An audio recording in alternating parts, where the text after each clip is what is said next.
आज से 2 दिन की जापान यात्रा पर प्रधानमंत्री नरेंद्र मोदी 40 घंटे के दौरे में 23 कार्यक्रमों में हिस्सा लेंगे पीएम मोदी के टोक्यो पहुंचने पर हुआ जोरदार स्वागत, अधिकारियों ने की अगवानी। होटल के बाहर हाथों में तिरंगा लेकर पीएम मोदी से मिलने पहुंचे भारतीय समुदाय के लोग मोदी मोदी के नारे लगाए, पीएम मोदी ने किया अभिवादन। जापान यात्रा के पहले दिन आज पीएम मोदी का व्यस्त कार्यक्रम, वहां के टॉप कारोबारियों, बिजनेस लीडर्स और सीईओ के साथ करेंगे बातचीत। 24 मई को अमेरिकी राष्ट्रपति जो बाइडेन और जापान ऑस्ट्रेलिया के पीएम के साथ क्वाड शिखर सम्मेलन में लेंगे हिस्सा, व्यापार, सुरक्षा और विकास रहेगा मुद्दा। पीएम मोदी के दौरे में अमेरिका के राष्ट्रपति जो बाइडेन के साथ अलग से होगी द्विपक्षीय बातचीत, जापान और ऑस्ट्रेलिया के पीएम के साथ भी होगी वार्ता। जापान दौरे को लेकर पीएम मोदी का बयान, क्वाड देशों के नेताओं को मिलेगा अपने देश की प्रगति की समीक्षा करने का मौका। पीएम मोदी ने कहा, हम क्षेत्रीय घटनाक्रमों और समसामयिक वैश्विक मुद्दों पर विचार का आदान प्रदान करेंगे। अमेरिकी राष्ट्रपति संग पीएम मोदी की द्विपक्षीय बैठक पर बोले, अमेरिका के एनएसए, रूस यूक्रेन युद्ध समेत कई मुद्दों पर बातचीत होगी। प्रधानमंत्री मोदी 14 जून को महाराष्ट्र के तीर्थ स्थल देहू जाएंगे। जगत गुरु संत श्रेष्ठ तुकाराम महाराज शिला मंदिर का लोकार्पण करेंगे। मेक इन इंडिया अभियान की सफलता पर बोले प्रधानमंत्री नरेंद्र मोदी, आज वैश्विक विकास के लिए ये उम्मीद की किरण बनकर उभरा है। ज्ञानवापी गौरी श्रृंगार मामले की आज से वाराणसी जिला कोर्ट और सत्र न्यायालय में होगी सुनवाई। सुप्रीम कोर्ट ने सिविल जज के कोर्ट से केस को जिला कोर्ट में किया था ट्रांसफर। सुप्रीम कोर्ट के निर्देश के बाद सभी मामलों के कागजात जिला कोर्ट में किए गए हैं ट्रांसफर। जिला जज डॉक्टर अजय कृष्णा विश्वेश की अदालत में होगी बहस। वाराणसी में पुलिस ने किया फ्लैग मार्च, सड़कों पर पैदल गश्ती करते नजर आए। ज्ञानवापी के सर्वे पर वीडियोग्राफर का खुलासा, मंदिर के अंदर खंबे पर संस्कृत में श्लोक लिखे मिले, मगरमच्छ की मूर्ति मिली। ज्ञानवापी विवाद पर सपा सांसद शफीकुर रहमान बर्क का विवादित बयान, बोले ज्ञानवापी में शिवलिंग की बात झूठी। ज्ञानवापी पर एआईएमआईएम चीफ असदुद्दीन ओवैसी ने कहा, बाबरी मस्जिद के जजमेंट के बाद एक और मस्जिद का मामला उठने का हो गया था अंदेशा। कुतुब मीनार में खुदाई और सर्वे पर केंद्रीय मंत्री जीके रेड्डी की सफाई, ऐसा कोई फैसला नहीं लिया गया, मीडिया रिपोर्ट को बताया गलत। संस्कृति विभाग और एएसआई की टीम ने शनिवार को कुतुब मीनार का किया था दौरा, अंदर 2 घंटे तक मुआयना किया।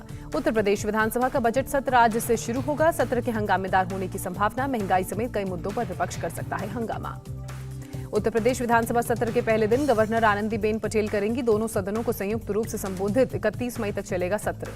बजट सत्र से पहले सीएम योगी राजभवन पहुंचे, गवर्नर आनंदीबेन पटेल से की शिष्टाचार मुलाकात। बजट सत्र से पहले सीएम योगी ने की सर्वदलीय बैठक, सदन को शांतिपूर्ण ढंग से चलाने की अपील की। सर्वदलीय बैठक में बोले सीएम योगी, सरकार सभी मुद्दों पर चर्चा को तैयार है। सीएम योगी ने बीजेपी विधायकों और सहयोगी दलों के विधायकों के साथ की बैठक, विधानसभा सत्र की रणनीति पर भी हुई चर्चा। आज लोकसभा की विशेषाधिकार कमेटी के सामने पेश होंगे सांसद नवनीत राणा, गिरफ्तारी के दौरान अपने साथ हुए दुर्व्यवहार का लगाया है आरोप। एमएनएस सुप्रीमो राज ठाकरे की प्रधानमंत्री नरेंद्र मोदी से अपील, जल्द से जल्द यूनिफॉर्म सिविल कोड लाएं। राज ठाकरे का शिव सैनिकों से सवाल पूछा, मातोश्री क्या मस्जिद है जो राणा दंपति को हनुमान चालीसा पढ़ने से रोका गया। महाराष्ट्र के पूर्व सीएम देवेंद्र फडणवीस आज औरंगाबाद में जन आक्रोश रैली में होंगे शामिल, सीएम उद्धव पर बोलेंगे हमला। महाराष्ट्र में एनसीपी पर हमलावर हुई कांग्रेस अध्यक्ष नाना पटोले बोले, बीजेपी के साथ जाना है तो खुलकर जाएं। नाना पटोले का हमला, कहा सत्ता के लिए शरद पवार सोनिया गांधी से मिले, उद्धव से भी बात की थी। असम के सीएम हिमंता बिस्वा शर्मा ने छोटे बच्चों की मदरसा शिक्षा का विरोध किया, बताया मानवाधिकार का उल्लंघन। धार्मिक संस्थान में प्रवेश पर बोले असम के सीएम, खुद के फैसले ले सकने वाले छात्रों को मिले प्रवेश। बंगाल में बीजेपी को फिर झटका, सांसद अर्जुन सिंह ने टीएमसी ज्वाइन की, अभिषेक बनर्जी ने दिलाई पार्टी की सदस्यता। टीएमसी ज्वाइन करने के बाद बीजेपी पर निशाना, अर्जुन सिंह बोले राजनीति करने के लिए जमीनी स्तर पर उतरना पड़ता है। टीएमसी ज्वाइन करने के बाद अर्जुन सिंह के घर से हटे बीजेपी के झंडे, टीएमसी ने के झंडे लगाए गए। हिमाचल के सीएम जयराम ठाकुर का आप पर निशाना, केजरीवाल का मॉडल हिमाचल में नहीं चलेगा, कहा। तेलंगाना के सीएम केसीआर ने दिल्ली के सीएम अरविंद केजरीवाल से मुलाकात की, राष्ट्रीय राजनीति समेत कई अहम मुद्दों के लेकर दोनों के बीच बातचीत। किसान आंदोलन पर केजरीवाल का बयान, केंद्र सरकार किसानों की गिरफ्तारी के लिए स्टेडियम्स को जेल बनाना चाहती थी, मैंने इजाजत नहीं दी। केसीआर ने अरविंद केजरीवाल की सराहना की, कहा आप किस्मत वाले हैं जिसे किसान की सेवा करने का मौका मिला। पेट्रोल डीजल के वैट में कटौती को राजस्थान के सीएम अशोक गहलोत ने जनता के साथ बताया धोखा, केंद्र सरकार से यूपीए सरकार के कार्यकाल वाली कीमत लागू करने की मांग की। महाराष्ट्र सरकार ने पेट्रोल डीजल पर वैट घटाया। पेट्रोल ₹2.08 और डीजल पर ₹1.44 वैट कम कर उसे सस्ता किया। महाराष्ट्र कांग्रेस अध्यक्ष नाना पटोले का केंद्र पर निशाना, कहा महंगाई से राहत देना चाहते हैं तो गैस सिलेंडर पर ₹400 घटाएं। कोलकाता में कांग्रेस कार्यकर्ताओं का प्रदर्शन, महंगाई को लेकर केंद्र सरकार के खिलाफ नारेबाजी। तेल की कीमतों पर बोले जेपी नड्डा, मोदी सरकार ने 6 महीने में पेट्रोल डीजल पर 2 बार एक्साइज ड्यूटी घटाई। फैसले से सीधा आम जनता को मिला फायदा। बिहार में और कम हो सकते हैं पेट्रोल और डीजल के दाम, सीएम नीतीश कुमार ने दिए संकेत, कहा मामले पर आपस में करेंगे बातचीत। गोवा के सीएम प्रमोद सावंत ने कहा गैर बीजेपी शासित राज्यों को भी पेट्रोल डीजल के दाम कम करने पर सोचना चाहिए। पेट्रोल डीजल के दाम घटाने पर असम के सीएम हिमंता बिस्वा शर्मा ने पीएम मोदी का शुक्रिया अदा किया, कहा गुवाहाटी में सबसे कम तेल की कीमतें। सीएम योगी ने केंद्र सरकार की तारीफ की, कहा महंगाई के मोर्चे पर मोदी सरकार ने दी है बड़ी राहत। मंगलुरु में कांग्रेस विधायक बीजेड जमीर ए खान जाति भेदभाव के खिलाफ दिया उन्होंने संदेश। दलित समुदाय के स्वामीनारायण के मुंह से निकालकर निवाला खाया। जमीर खान ने पहले स्वामीनारायण को निवाला खिलाया, फिर उनके कहने पर स्वामीनारायण अपना जूठा निवाला उन्हें खिलाते नजर आए। असम से बाढ़ बारिश से 22 जिलों के 7 लाख से ज्यादा लोग प्रभावित, अब तक 24 लोगों ने जान गंवाई। 91,000 से अधिक लोग 269 रिलीफ कैंप भेजे गए। बाढ़ प्रभावितों के लिए 152 डिस्ट्रीब्यूशन सेंटर्स बनाए गए। जम्मू कश्मीर के रामबन हादसे की छानबीन के लिए केंद्र ने 3 सदस्यों की समिति बनाई, 10 दिन के अंदर सौंपेगी अपनी रिपोर्ट। जम्मू कश्मीर, हिमाचल प्रदेश से लेकर उत्तराखंड तक आज भारी बारिश का अलर्ट, नॉर्थ पंजाब में भी हो सकती है जोरदार बारिश। दिल्ली और आसपास के इलाकों में फिर बदला मौसम का मिजाज, आज सुबह ज्यादातर इलाकों में हुई बारिश। दिल्ली में आज भी तेज आंधी का अनुमान, मौसम विभाग ने जारी किया येलो अलर्ट। केदारनाथ में बदला मौसम का मिजाज, बर्फबारी की हुई शुरुआत। मौसम विभाग ने घाटी में 2 दिनों तक बारिश का लगाया अनुमान। चमोली, पौड़ी, देहरादून में हल्की बारिश। पश्चिम बंगाल के पूर्वी मिदनापुर में बमों का जखीरा बरामद, 1000 बमों को एक साथ किया गया डिफ्यूज। आसपास के इलाकों में पुलिस का सर्च ऑपरेशन जारी। आगरा के ग्राम पीपरा में विवाद के दौरान एक शख्स द्वारा दूसरे पक्ष पर ट्रैक्टर दौड़ाने का वीडियो आया सामने, 6 लोग हुए घायल।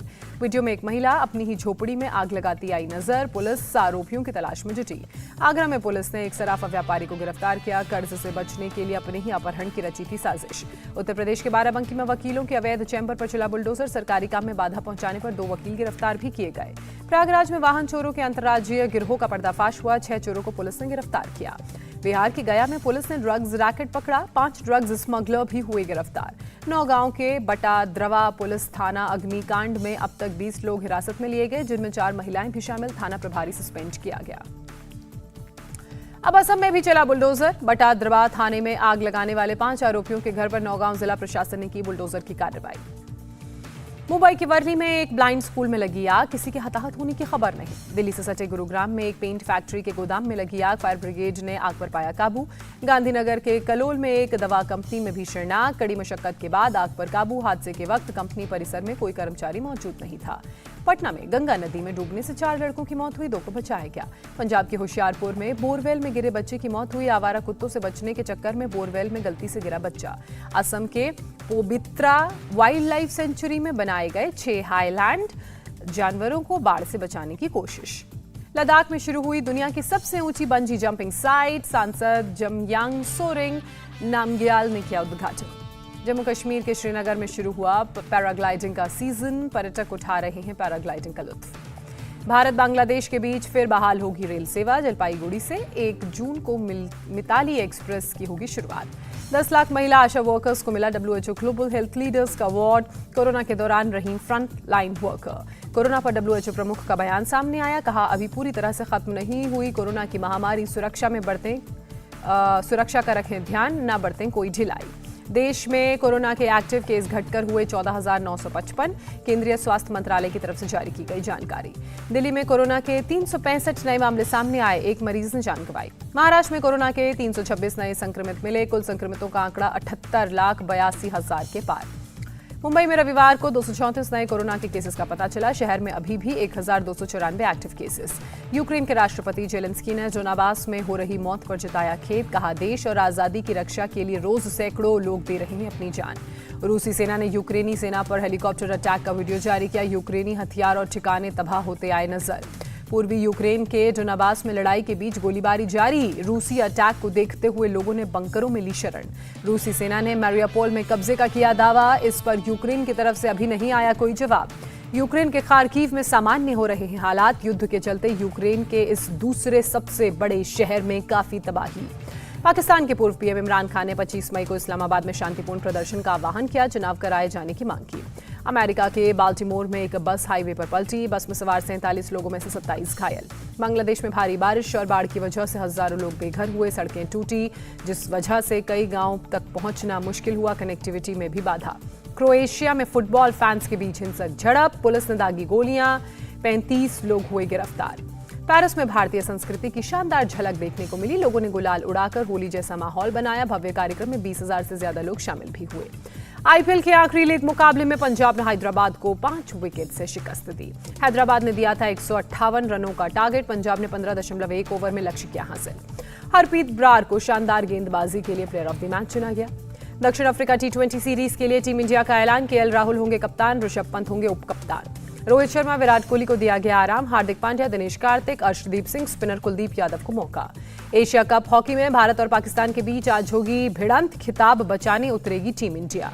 जुग जुग जियो से नीतू कपूर कर रही है फिल्म में वापसी, कहा ऋषि होते तो खुश होते।